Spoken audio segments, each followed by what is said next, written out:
This is Optimal Relationships Daily, episode 1384, How to Not Take Things Personally, by Shana Olmstead of shanaolmstead.com. Hello, everybody, and welcome again to ORD, the show that's all about improving your relationships each and every day in about 10 minutes. I'm Greg Audino, your host and narrator. So glad to have you here again and wishing you a very happy Sunday. Now today, I'm going to be reading to you from a post that genuinely feels helpful to all of us. How can we be more compassionate to the struggles of others, especially when it feels like we're being attacked? There is absolutely space for this, regardless of what boundaries you have, and today's featured author, Shana Olmstead, is going to guide us through. So listen close, we're going to jump in now and hear what she has to say as we optimize your life. How to Not Take Things Personally, by Shana Olmstead of shanaolmstead.com. Quote, "Whatever happens around you, don't take it personally. Nothing other people do is because of you. It's because of themselves." End quote. That's by Don Miguel Ruiz in The 4 Agreements, A Practical Guide to Personal Freedom. It's not personal. Even if it feels really personal, it's coming through a filter of the other person's history, wounds, and projections. This isn't an excuse for their behavior, and it doesn't mean that you should put up with it or be in a relationship if someone is projecting all over you. It just means that learning to frame it differently for yourself will help you move on more quickly and understand that it is not about you. So many times we feel so hurt by something someone did or didn't do, or said or didn't say. We wrap our emotional stability up too much in another's hands. What if it really has nothing to do with us? I believe that everyone in our lives, especially those that trigger us emotionally, are personal emotional trainers for us. I believe that everyone signed up for these roles before we incarnated, and we agreed to help each other grow in this way, sometimes through difficulty and personality challenges. Some examples of personal emotional trainers I've seen in my practice are bosses, children, parents, friends, partners, siblings, and acquaintances. Anyone we have contact with is here to teach us and help us grow. The boss that is demanding, that doesn't listen, that pushes us too hard. This person is probably in our life to help us be more assertive, to set personal boundaries, and to know when a situation is healthy or when it's time to leave. The child that frustrates, annoys, and challenges us can help us grow in so many ways. How can this child teach us patience, compassion, and mindful awareness of our emotions and responses? What a beautiful gift to be able to practice these skills in your own home. We can't improve or evolve as individuals without experiences with people in our lives that feel challenging. The parent that triggers us can help us grow not only just with them, but the relationships we have with our parents lay the groundwork for how we respond to many other relationships in our lives. For example, if we grew up with a parent that invalidated our feelings, we may have a hard time feeling seen or heard in other relationships in our lives. To be able to evolve emotionally in this type of pattern, you get to feel every time you do not feel heard, and work on expressing yourself more assertively. Your internal work here is to validate your own feelings, explain in a calm way how you feel, and practice being okay if the other person doesn't understand how you feel.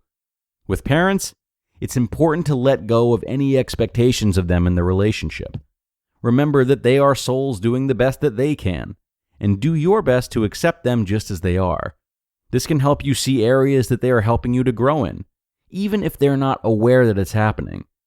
Friendships are another great place to work on this whole thing, especially if we've not consciously evolved in our friendships.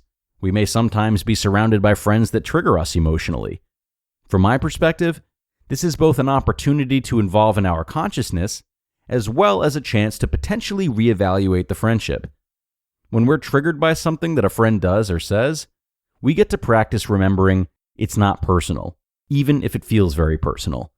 We get to practice feeling our feelings and expressing them compassionately to our friend. We get to practice growing our self-love and potentially changing the relationship as our love for ourselves continues to grow. Romantic partnerships are lovely places to practice seeing your partner as a personal emotional trainer. Your soul helped you pick this person to help you evolve in your awareness. Every time you're triggered by something they do or say, it's an opportunity to remember it's not about me.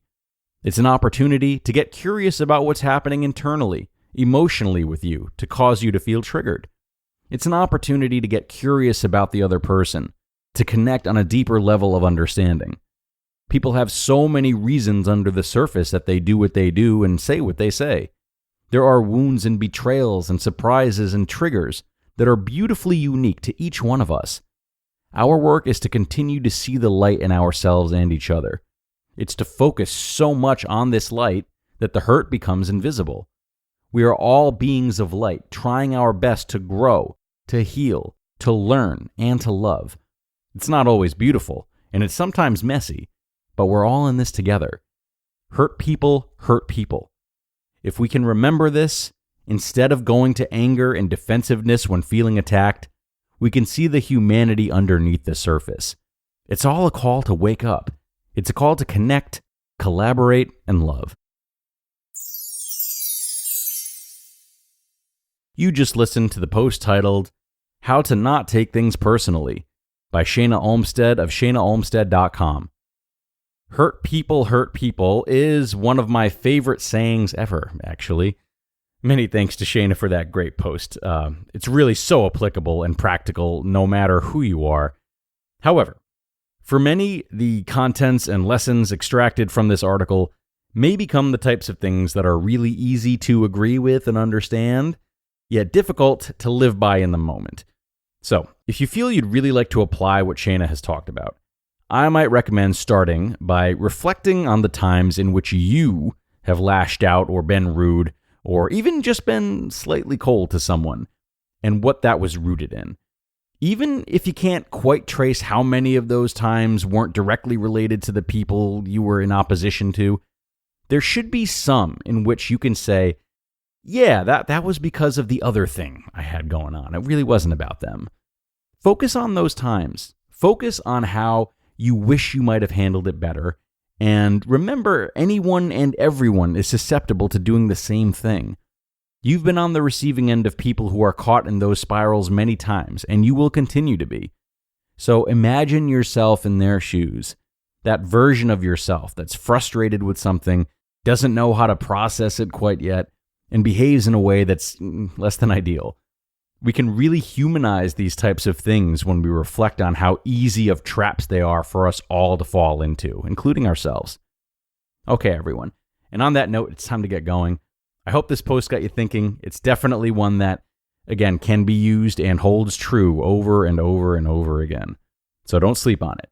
Have a great rest of your day, everybody. Be sure to come on back tomorrow, and I will see you there where your optimal life awaits.